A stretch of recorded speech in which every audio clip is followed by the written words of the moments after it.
আপনারা জানেন কেঁচো বা অনেকে জানে কেঁচো, কিন্তু আসলে আমার কাছে হচ্ছে এটা গোল্ড। এটার মূল্য অনেক। এটা আমাদের দেশি কেঁচো না, এটা হচ্ছে অস্ট্রেলিয়ান কেঁচো। অস্ট্রেলিয়া থেকে এটা এই কেঁচোটা, এটা দেখেন ছোট ছোট সাইজ, ছোট কিন্তু কার্যক্ষম। আমাদের দেশের কেঁচোগুলো কিন্তু অনেক বড়।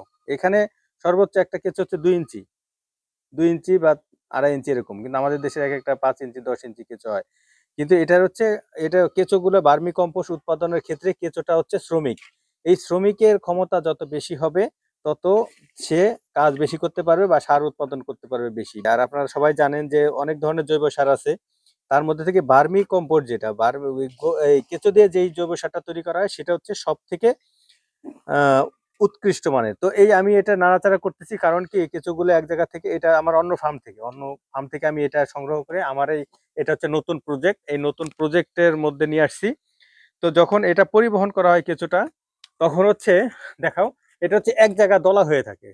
এক জায়গা যদি দলা হয়ে থাকে, এটাকে সম্পূর্ণভাবে সুন্দরভাবে গুছিয়ে দিতে হবে। আপনারা জানেন 100 কেজি গোবরের জন্য 1 কেজি পরিমাণ কেঁচো লাগবে। তো আমার এখানে যে 2টা শেড দেখেন, এই পাশের দেখাও, এই 2টা হাউজের মধ্যে আমার 10 কেজি পরিমাণ কেঁচো লাগবে। 10 কেজি পরিমাণ কেঁচো আমি এর ভিতরে দিব। তো এটা যখন সুন্দরভাবে এলোমেলো করে, মানে এই গোবরের সাথে মিক্স করে দিতে হবে, যেন সব জায়গায় সম পরিমাণে আপনার কেঁচোগুলা পড়ে। আমি এখান থেকে দেওয়া শুরু করি। এই যে কেঁচোগুলা দিলাম, কেঁচোগুলা এইভাবে সুন্দরভাবে দেওয়ার পরে সমভাবে ছিটাই দিলে কি হবে, ওরা যেখানে ঢুকবে, বসে, সেইখানেই মনে করেন যে বাসা বাঁধে, এবং সেইখানের খাবার শেষ না হওয়া পর্যন্ত অন্য কোথাও যায় না। তো সেই ক্ষেত্রে সুন্দরভাবে ডিস্ট্রিবিউশনটা করলে ওরা ওই যার যার জায়গা বাসস্থানে চলে যাবে, এবং খেয়ে, আসলে এরা যে মল ত্যাগ করে খাওয়ার পরে, গোবরটা খায় বা আবর্জনা খাওয়ার পরে এটা মল ত্যাগ করে, এটাই আসলে ভার্মি কম্পোস্ট বা উৎকৃষ্ট জৈব সার। এটা সুন্দরভাবে বিছানোর পরে একটু পানি ছিটিয়ে দিতে হবে এটার উপর দিয়ে। অবশ্যই কেঁচো দেওয়ার আগে আপনাকে খেয়াল রাখতে হবে যে বিষয়গুলো, সেই বিষয়গুলো হচ্ছে আপনার, যেন এই গোবরের ভিতরে কোনো গ্যাস না থাকে। পুরাতন পচা গোবর হতে হবে।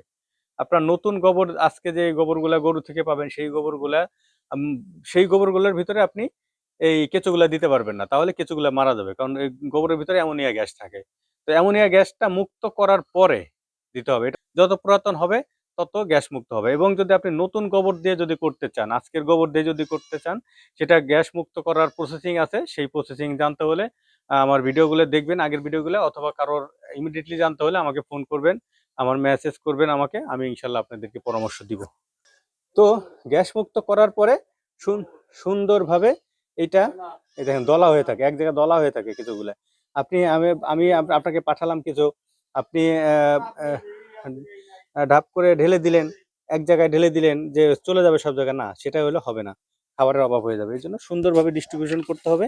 আমার কাছ থেকে আমি যখন কেঁচো পাঠাবো, একটা ব্যাগে পাঠাবো বা ক্যারেটে পাঠাবো, ওইখান থেকে নিয়ে আপনি সুন্দরভাবে সব জায়গায়, মানে পুরাটা গোবরের মধ্যে আপনি এটা ডিস্ট্রিবিউশন করে, এটার মধ্যে আমি দেখাচ্ছি, একটু পানি দিলে, হালকা একটু পানি দিলে গোবরগুলো সব, কেঁচোগুলো সব গোবরের ভিতরে চলে যাবে।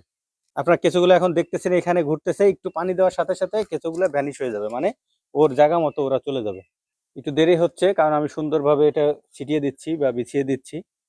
যে সুন্দরভাবে ছিটানোর কারণ, উদ্দেশ্য হচ্ছে ওদের যেন ওদের বাসস্থান খুঁজে নেওয়া বা আপনার প্লেস করতে ওদের কোনো বেশি কষ্ট না হয়। কারণ এক জায়গায় 10টা পড়লে সেখানে মানামানি করে কাঠটা কে খাবে, সেজন্য এভাবে ছিটিয়ে দিলে, সুন্দরভাবে ছিটিয়ে দিলে ওরা যার যার প্লেস মতো পেয়ে যাবে। আমি যেভাবে ছিটিয়ে দিলাম সুন্দরভাবে, আপনারা চেষ্টা করবেন যতটা সুন্দরভাবে ছিটানো যায়, তাহলে কি হবে, ওদের একটু কষ্ট কম হবে। এটা দেওয়ার পরে আমি একটু এখানে পানি ছিটিয়ে দিতে হবে, আমি পানিটা ছিটিয়ে দিই, আপনারা থাকেন আমার সাথে। পানিটা ছিটাতে হবে, এক জায়গায় পানি দেওয়া যাবে না, বা পাইপ দিয়ে মোটর দিয়ে দেওয়া যাবে না। এটাকে আপনার চারায় পানি দেয়, মানে বীজতলা বা চারায় যে পানি দেওয়ার সময় যে পানিটা দিতে হয়, হাত দিয়ে ছিটিয়ে ছিটিয়ে আস্তে আস্তে এইভাবে পানিটা ছিটিয়ে দিলে ওদের গোবরের ভিতরে ঢোকার যে ওয়েটা, রাস্তাটা, সেটা একটু ভিজে বা ক্লিয়ার হয়, তারপর ওরা ঢুকে যাবে। 5 মিনিটের মধ্যে দেখবেন আপনি এইখানে একদল হয়ে গেছে। 5 মিনিটের মধ্যে আপনি এদেরকে আর খুঁজে পাবেন না পানি দেওয়ার পরে। যেভাবে পানি ছিটিয়ে দিবেন, যে যতটুকু ইয়াতে করেন। আগে তো বলছি যে 100 কেজি গোবরের জন্য আপনার 1 কেজি পরিমাণ কেঁচো দিতে হবে। হাউজে করলে যেটা বললাম সেটা হচ্ছে 100 কেজি গোবরের জন্য 1 কেজি করে দিতে হবে। আর হচ্ছে আপনার যদি ক্যারেটে করেন বা রিংয়ে করেন সেটার পরিমাণ গোবরের পরিমাণটা জেনে আপনাকে কেঁচো দিতে হবে।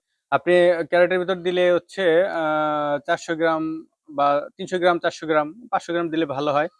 এটা হচ্ছে শ্রমিক। আপনি যত কেঁচো যত পরিমাণ বেশি দিবেন তত হচ্ছে দ্রুত সারটা উৎপাদন হবে। এখানে দেখছেন আপনারা যে আজকে যে দিলাম আজকে থেকে ৩০ দিন পরে এখানে হচ্ছে ১২ ইঞ্চি পরিমাণ হচ্ছে ওই হাউসটার হাইট আছে, ১২ ইঞ্চির গোবর আছে।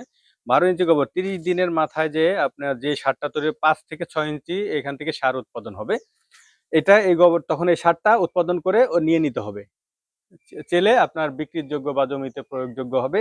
আর হচ্ছে বাকি নিচে যে গোবরটা থেকে যাবে সেটার ভিতরে আরো গোবর এক্সট্রা এড করে আবার ওইটা সার হবে ইনশাআল্লাহ। তো এই বিষয়ে আরো বিস্তারিত জানতে হলে আমার সাথে যোগাযোগ করবেন। আমার ভিডিও দেখবেন, কমেন্টস করবেন বা আমাকে ফোন করবেন। আমার ফোন নম্বর এখানে দেওয়া থাকবে বা আমার জন্য কোনো পরামর্শ থাকলে সেটাও আপনারা জানাতে পারেন। এর থেকে যারা পুরাতন খামারি যারা অনেকদিন থেকে আপনি বার্মি কম্পোস্ট উৎপাদন করতেছেন। আমি ৩-৪ বছর যাবৎ করতেছি। মোটামুটি একটা আইডিয়া হয়েছে আমার অভিজ্ঞতা থেকে।